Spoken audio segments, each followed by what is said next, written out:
Yo, what is going on, guys? It's your boy Ace back with a brand new video on the channel, man. In today's video, we're going to be taking a look over the best settings to run in Call of Duty Vanguard. We are going to be taking a look over the controller settings. We are also going to be taking a look over the graphic settings. So if you guys are either on console or on PC, this is the video to watch. So if you guys didn't know, Sledgehammer Games did drop a lot of new settings with this game, and some of those settings might include those dead slides that you guys are getting while slide canceling. I figured out a way that cancels the jump after the slide cancel, so make sure to stay tuned for the best settings to run. However, I just want to drop a quick reminder that if you guys do enjoy any part of today's video, drop a big thumbs up, subscribe to the channel if you guys are brand new, turn on post notifications. I am uploading the best Call of Duty Vanguard class setups, man, settings, or any insane gameplay that I do get from V2 rockets to high kill games. So you guys definitely don't want to miss out on the best Call of Duty Vanguard content. So the first settings that we're going to be taking a look at is the controller section, man. I like using 6.6. This is what most of the pros use. I would start with 6.6, and if you guys think it's too slow, I would increase it by 1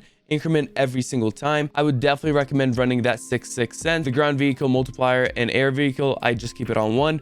However, the ADS sensitivity, I put it on 0.8. This is whenever you're ADSing with your gun, basically how fast it moves. And this is going to be slower, obviously, than the one that's usually on. So I would recommend 0.80. However, as I said, man, it's all personal preference when it comes to basically sensitivities and ADS sensitivity. Use these as the base setting, and if you enjoy them, keep them on. If not, increase them or decrease them as you please. Moving on to the button layout, I use default flip because I have a PS4 back button attachment.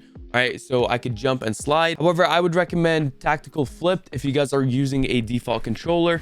All right, just so your hands are still on the thumbstick while you guys are jumping and whatnot. For the aim response curve, you guys definitely want to rock dynamic. It's either linear or dynamic. A lot of pros go in between, man. However, I like dynamic a lot more.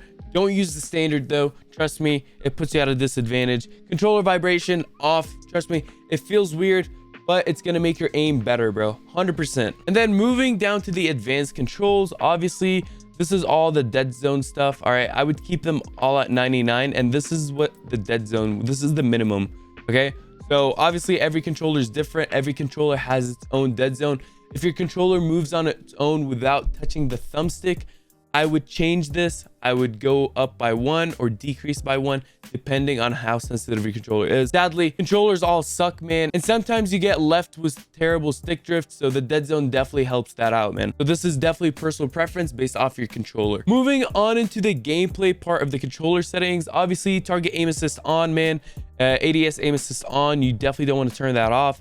Blind fire on, it's a mechanic in the game. Moving down into the movement section, for the automatic sprint, we want the automatic tactical sprint, and that means you don't have to hold down on your left thumbstick whenever you want to run. All right, you could just hold it and it will just go. You don't need to click down on it and it will run. Using both the automatic tac sprint plus the tap slide behavior, man, this will give you the opportunity to slide cancel very easy.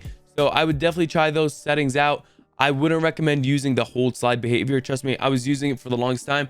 Once I switched to tap slide, it was so easy. And lastly, you remember when I told you guys that if you guys are messing up your slide cancels? Yes, because there's a setting, man, that they added into the game, and that was the automatic airborne mantle. So you want to make sure this is set to partial. It's usually set to off. You want to set it to partial, and then you want to click show more, and then you want to turn both of these off, man. You don't want them on.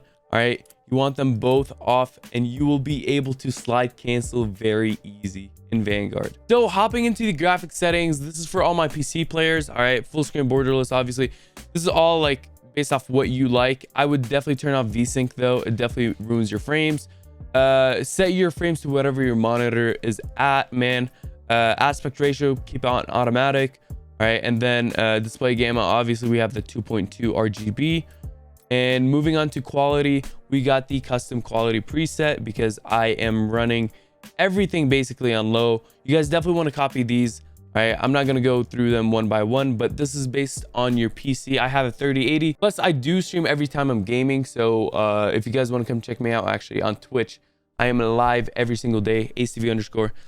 But yeah, this is all dependent on your PC and whatnot. But you always want to make sure that the VRAM usage is less than what the max is by a lot. You know, as you can see right now, I'm only using 4,100 out of 10,000. So obviously changing these settings will increase that tremendously, as you can see. So That's why I use what I use, man. But going on to the gameplay section, man, field of view, obviously you want to rock 110. This is what I like. It's nothing too crazy like the 120, so you're going to be able to look at your enemies and see them. All right, because the more FOV you go, the less detail you're going to be able to see. So 110 is probably the sweet spot in between the 80 FOV and the 120. You want to change this ADS field of view to affected rather than dependent, so you can see more, as you can see from the image comparisons to the right, man. Changing these settings for the field of view will help your accuracy and the recoil control like tremendously. You see so much recoil when you're on independent rather than affected. I don't know why. It's a visual thing, but it does work. Camera movement, you want to set this to least. This is the camera shake, bro. Trust me. I was using the default 100, bro, and it is not it, bro. You guys want to go all the way down to the 50%. Obviously motion blur, turn it off. NVIDIA reflex, this is dependent on your PC stuff. I have it set on. However, man, that is all I have. That is the best controller settings and graphic settings to use in Call of Duty Vanguard. Let me know if you guys got any questions down in the comment section below. Once again, drop a big thumbs up, subscribe to the channel if you guys are brand new. I'll catch you guys in the next one, man. Peace out.